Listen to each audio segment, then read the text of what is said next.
بسم اللہ الرحمن الرحیم۔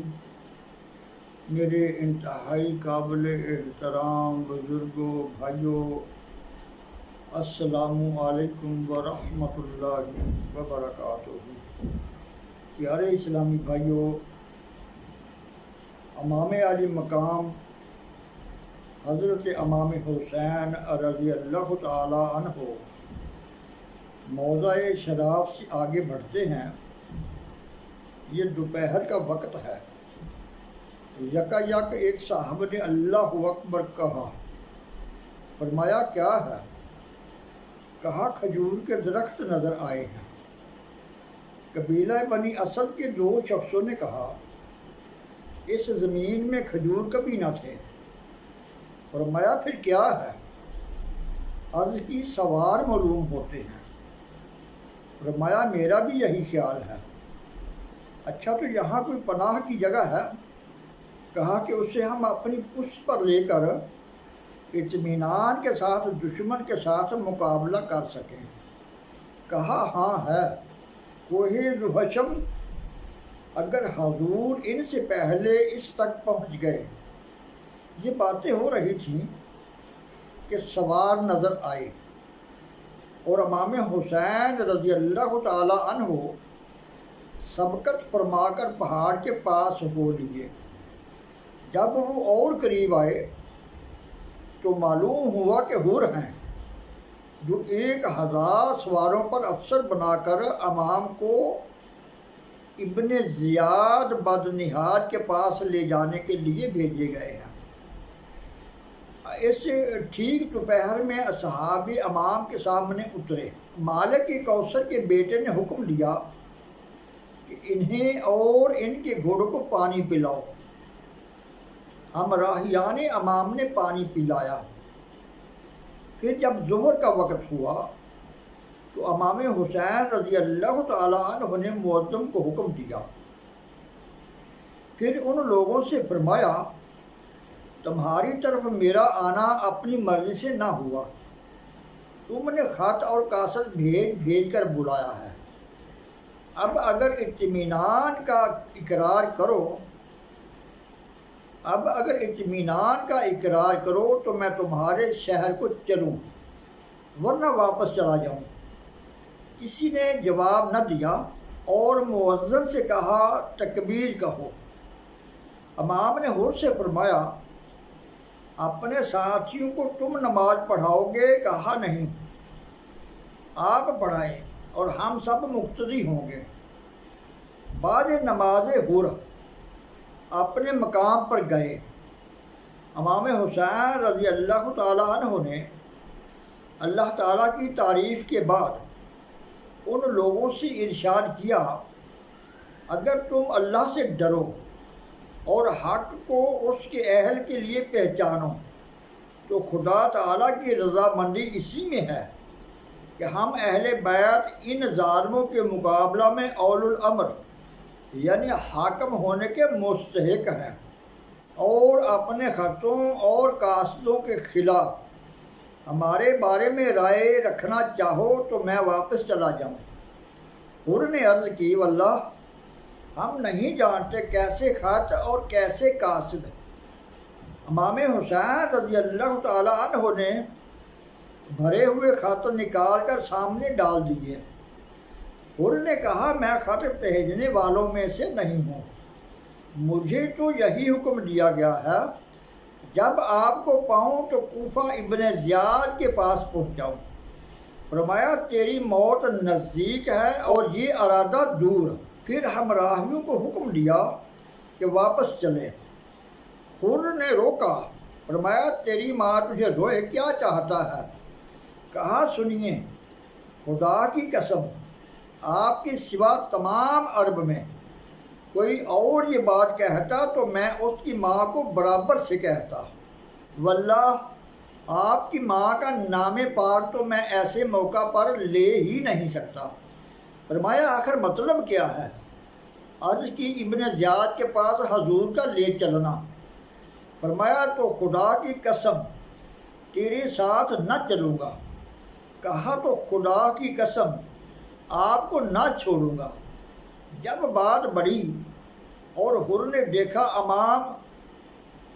امام حسین رضی اللہ تعالیٰ عنہ یوں راضی نہ ہوں گے اور کسی گستاخی کی نسبت ان کے ایمان نے اجازت نہ دی، تو یہ عرض کی کہ میں دن بھر تو حضور کے ساتھ سے علیحدہ ہو نہیں سکتا، ہاں جب شام ہو تو آپ مجھ سے عورتوں کی ہمراہی کا عذر فرما کر علیحدہ ٹھہریے، اور رات میں کسی بھی وقت موقع پا کر تشریف لے جائیے، میں ابن زیاد کو کچھ لکھ بھیجوں گا، شاید اللہ تعالیٰ کوئی وہ صورت کرے کہ میں کسی معاملہ میں مبتلا ہونے کی ضرورت نہ کر سکوں۔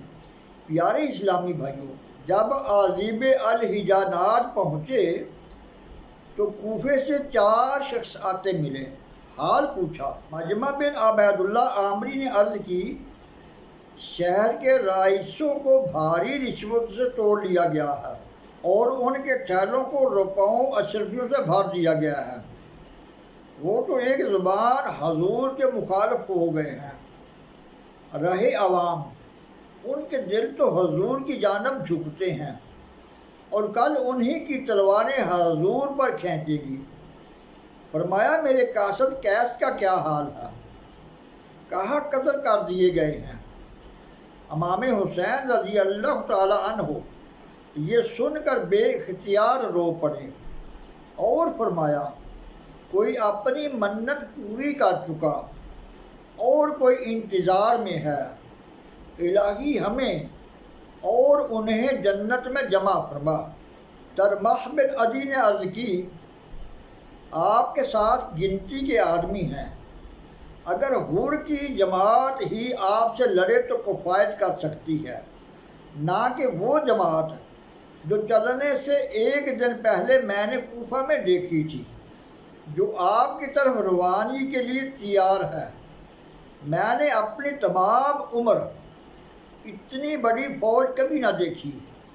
میں حضور کو قسم دیتا ہوں کہ اگر ان سے ایک بالشت بھر بھی جدائی کی قدرت ہو تو اسی قدر کیجیے، اور اگر وہ جگہ منظور ہو جہاں بے اذن اللہ تعالی آرام و اطمینان سے قیام فرما کر تدبیر فرمائیے، میرے ساتھ کوہ عجا کی طرف چلیے، واللہ اس پہاڑ کے سبب سے ہم بادشاہ نے غسان و حمیرہ اور نعمان بن المنذر بلکہ عجم و عجم کے سب حملوں سے محفوظ رہے۔ حضور وہاں ٹھہرنے کے لیے آ جاؤ، سلمے کے رہنے والوں کو فرمان تحریر فرمائیے، خدا کی قسم 10 دن نہ گزریں گے کہ قوم طے کے سوار پیادے حاضر خدمت ہوں گے، پھر جب تک مرضی مبارک ہو ہم میں ٹھہریے، اور اگر پیش قدمی کا قصد ہو تو بنی طے سے 20,000 نوجوان حضور کے ہمراہ کر دینے کا میرا ذمہ ہے، اور جو حضور کے سامنے تلوار چلائیں گے، اور جب تک ان میں کوئی آنکھ پلک مارتی باقی رہے گی حضور تک دشمن نہ پہنچ سکے گے۔ ارشاد ہوا، اللہ تعالیٰ تمہیں جزائے خیر دے، ہمارا اور کوفیوں کا کچھ قول ہو گیا ہے جس سے ہم نہیں پھر سکتے، یہ فرما کر انہیں رخصت کیا۔ پیارے اسلامی بھائیوں، امام حسین رضی اللہ تعالیٰ عنہ نے راستے میں ایک خواب دیکھا، جاگے تو انا للہ و انا الیہ راجعون والحمد للہ رب العالمین فرماتے ہوئے اٹھے۔ امام زین العابدین نے عرض کی، اے ابا حضور، میں آپ پر قربان، کیا بات ملاحظہ فرمائی؟ فرمایا خواب میں ایک سوار دیکھا کہ کہہ رہا ہے، لوگ چلتے ہیں اور ان کی قضائیں ان کی طرف چل رہی ہیں، میں اس قول کا مطلب یہ سمجھا ہوں، ہمیں ہمارے قتل کی خبر دی جاتی ہے۔ حضرت عابد رضی اللہ تعالیٰ عنہ نے عرض کی، اللہ آپ کو کوئی برائی نہ دکھائے، کیا ہم حق پر نہیں؟ فرمایا ضرور حق پر ہیں۔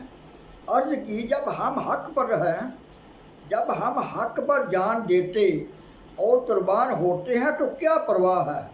فرمایا اللہ تعالیٰ تم کو ان سب جزاؤں سے بہتر جزا دے جو کسی باپ کی طرف سے ملے۔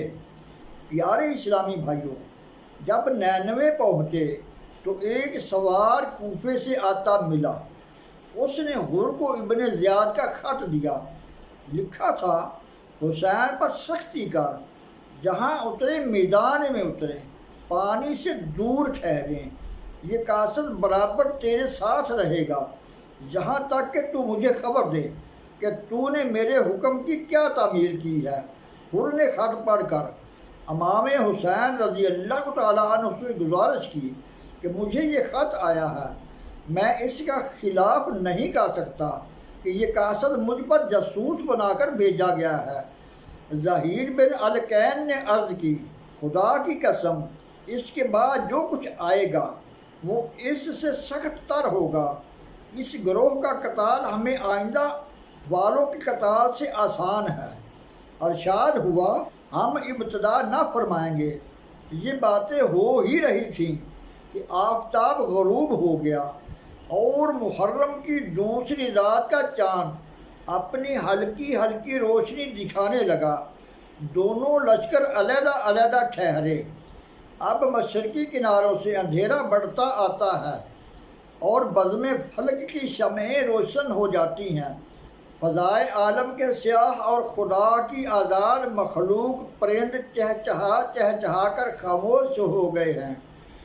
زمانے کی رفتار بتانے والی گھڑی اور عمروں کا حساب سمجھانے والی جنتری، اسلامی سن کو تقویم جسے قدرت کے زبردست ہاتھ نے ارجون قدیم تک کی حد تک پہنچا دیا ہے، کچھ دیر اپنی دلکش ادائیں دکھا کر اور روح پوش ہو گئی ہے۔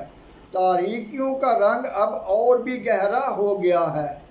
نگاہیں جو تقریباً 2 گھنٹے پہلے دنیا کی وسیع آبادی میں دور کی چیزوں کو بے اطمینان تمام دیکھتی اور پرکھ سکتی تھی، اب تھوڑے فاصلہ پر بھی کام دینے میں الجھتی بلکہ ناکام رہ جاتی ہیں، اور اگر کچھ نظر بھی آ جاتا ہے تو رات کی چلمن سے اسے صاف معلوم ہونے سے روکتی ہے۔ وقت کے زیادہ گزرنے اور بول چال کے موقوف ہو جانے نے سناٹا پیدا کر دیا ہے۔ رات اور بھی بھیانک ہو گئی ہے۔ شب بیدار ستاروں کی آنکھیں جھکی پڑی ہیں، سونے والے لمبیاں تانے سو رہے ہیں، نیند کا جادو زبانے پر چل گیا ہے۔ حر کے لشکر نے تکثیر خواب بلند ہوئی ہے۔ امام جنت مقام رضی اللہ تعالیٰ عنہ، جنہوں نے اتنی رات اسی موقع کے انتظار میں جاگ جاگ کر گزاری ہے، کوچ کی تیاریاں فرما رہے ہیں۔ اسباب جو شام سے بندھا رکھا ہے بار کیا گیا اور عورتوں اور بچوں کو سوار کرا لیا گیا۔ اب یہ مقدس قافلہ اندھیری رات میں فقط اس آسرے پر روانہ ہو گیا ہے کہ رات زیادہ ہے، دشمن سو رہے ہیں اور ہم ان سے صبح ہونے تک بہت دور نکل جائیں گے۔ باقی رات چلتے اور سواریوں کو تیز چلاتے گزری۔ اب تقدیر کی خوبیاں دیکھیے کہ مظلوموں کی صبح ہوتی ہے تو کہاں، کربلا کے میدان میں۔ یہ محرم سن 61 ہجری کی دوسری تاریخ اور پنجشنبہ کا دن ہے۔ عمرو بن سعد اپنا لشکر لے کر امام حسین رضی اللہ تعالیٰ عنہ کے مقابلے پر آ گیا ہے۔ اس بدبخت کو ابن زیاد بدنہاد نے کفار ویلم کے جہاد پر مقرر کیا اور فتح کے صلے میں حکومت رے کا فرمان لکھ دیا تھا۔ امام مظلوم کی خبر پائی تو بد نصیب کی نیت بدی پر اتر آئی، بلا کر کہا، ادھر کا قصد ملتوی رکھ، پہلے حسین سے مقابل ہو، فارغ ہو کر ادھر جانا۔ عمر بن سعد نے کہا، مجھے معاف کرو۔ کہا، بہتر، مگر اس شرط پر کہ ہمارا نوشتہ یعنی فرمان واپس دے۔ اس نے 1 دن کی مہلت مانگ کر احباب سے مشورہ کیا، سب نے ممانعت کی اور اس کے بھانجے حمزہ بن مغیرہ بن شیبہ نے کہا، اے ماموں میں تجھے خدا کی قسم دیتا ہوں کہ حسین رضی اللہ تعالیٰ عنہ سے مقابلہ کر کے گنہگار ہوگا۔ اللہ کی قسم اگر ساری دنیا تیری سلطنت میں ہو تو اسے چھوڑنا اس سے آسان ہے کہ تو خدا سے حسین کا قاتل ہو کر ملے۔ کہا نہ جاؤں گا، مگر ناپاک دل میں تردد رہا۔ رات کو آواز آئی، کوئی کہتا ہے کیا میں رے کی حکومت چھوڑ دوں؟ حالانکہ رے مرغوب چیز ہے، یا قتل حسین کی مذمت گوارا کروں، اور ان کے قتل میں وہ آگ ہے جس کو روک نہیں، اور رے کی سلطنت آنکھوں کی ٹھنڈک ہے۔ آخر کار قتل امام حسین رضی اللہ تعالیٰ عنہ پر ہی رائے قرار پائی۔ اللہ تعالیٰ سے دعا ہے کہ درس و بیان کو سمجھنے، عمل کرنے اور دوسروں تک پہنچانے کی توفیق عطا فرمائے۔ وما علینا الا البلاغ المبین۔